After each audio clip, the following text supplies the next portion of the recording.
Welcome back to a quick chat in the Cadillac. My name is SG and I like to explore the simplicity of complexity. So if you don't know, this is my show and I'm going to break it down for you real quick.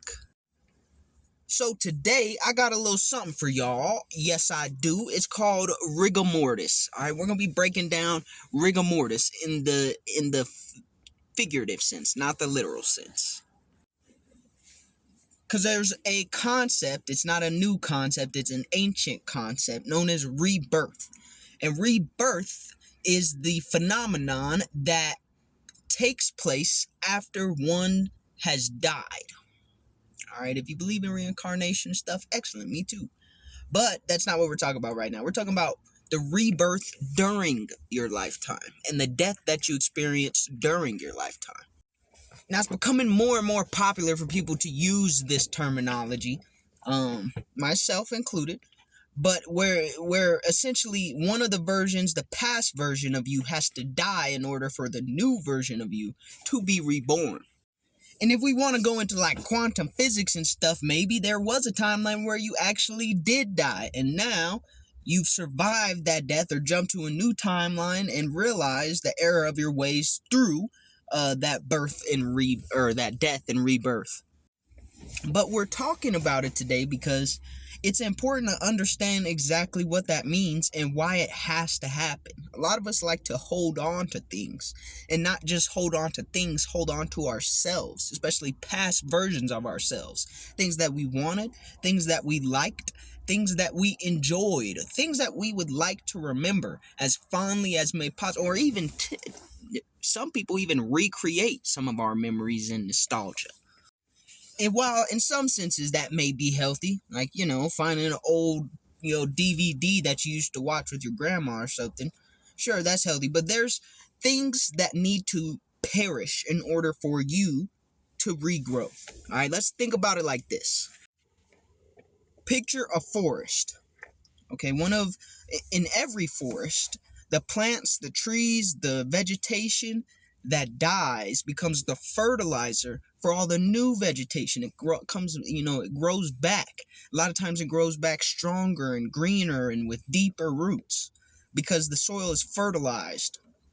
All right, and we could talk about the science of why that is, but even like a forest fire, right? A forest fire, it pretty much destroys the landscape. All right, the entire area that was burnt dies, and then it becomes one of the most fertile planting grounds in existence. Things that grow after a fire grow tremendously because there are so many nutrients in the soil. And so you are the forest. That's why rock bottom is such a beautiful place to begin again. Because everything has died. That's what rock bottom is. Your life, as you previously known it, has died completely. And all that's left to do is rebuild. But you can rebuild stronger from scratch than you can by trying to add on to what's already built. Because these things, these other plants and shrubbery and vegetation that has already been existing in your life, they require space. They require energy. Okay, and that's why they say in order for you to truly evolve and up level, you have to first die. And think about what rigor mortis is. Okay, so now we're bringing it to rigor mortis. Rigor mortis is the state where after your body is no longer alive, it stiffens up, just gets stuck, turn into the Tin Man of sorts with no oil type shit. And rigor mortis is death. And I'm going to explain that too. Rigor mortis, in a figurative sense, happens when it's what kills you. Okay? Because you can't revive a body that's already in the state of rigor mortis. Once it's set in, you're done. So everything stopped. It's like, it's like when you look at Medusa and turn to stone. So what I'm trying to tell you is the moment you stop moving is the moment you begin to die.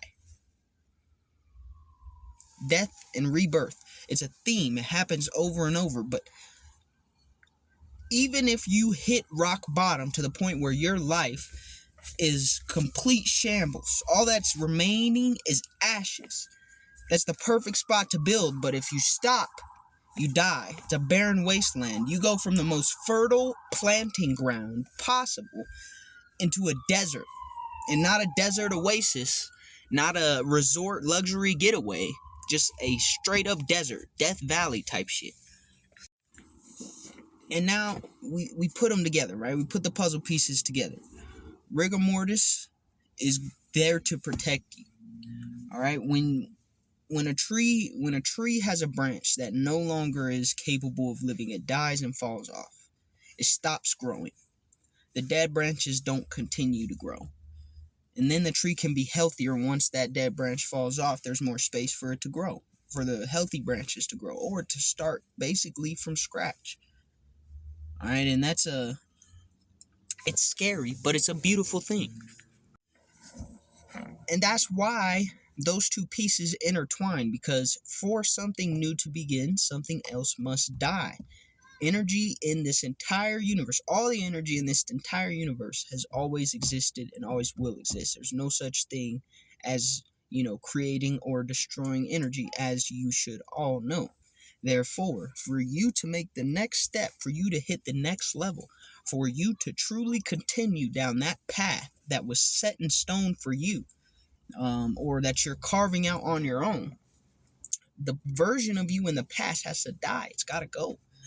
And you can mourn it, you can be sad, you can be upset, you can say, why? Why does this version of me have to die? But it's not going to change the reality. The reality is, death is something that exists within and outside of us constantly. All right, I'm not saying that to be dark and emo, but but it's true. We just take it too literally. So take those puzzle pieces and combine them so that you can make the progress towards that path that you've been carving out for yourself, or that was set in stone for you. You deserve to be able to do so, and not to knock, the past versions of yourself would also deserve for you to evolve from that. Okay, they will appreciate that, even though they'll be dead. There's such a negative connotation about death, and it's so literal, but you have to learn how to experience the joy in death. The joy in death is the rebirth that follows. All right, so allow that old version of you to enter rigor mortis. Cut it off at its legs. It's going to struggle. It might yelp and cry out for help. The old version of you has got to go. Okay, there's always a newer, a better, a higher level to achieve. And you can stay stagnant, you can be stuck, but you will enter a phase of rigor mortis. And one of two things is going to happen. You're going to become the dry desert where nothing grows, including yourself. And guess what happens when you stop growing? You start dying. Or you can embrace the rigor mortis of the old version of yourself and use that forest fire to build something that's 10 times stronger, 10 times greener, 10 times more lush, and with roots 100 times deeper than the forest that previously existed there. That's the beauty of it. Taking the things in life that scare us most and turning them into our greatest powers, turning them into our deepest foundation, is the key to becoming invincible, the key to becoming that superhero that you want to be and that you deserve to be and that you were destined to be someday. And the beauty is, there is no limit to how far you can go. Do you know how boring it would be if you hit a level and then you just got to stay at that level forever? It's very boring. People who are stuck and stagnant at the bottom are so damn bored they'd rather destroy themselves than continue to stay in that level. All the while, there's a third option: death and rebirth.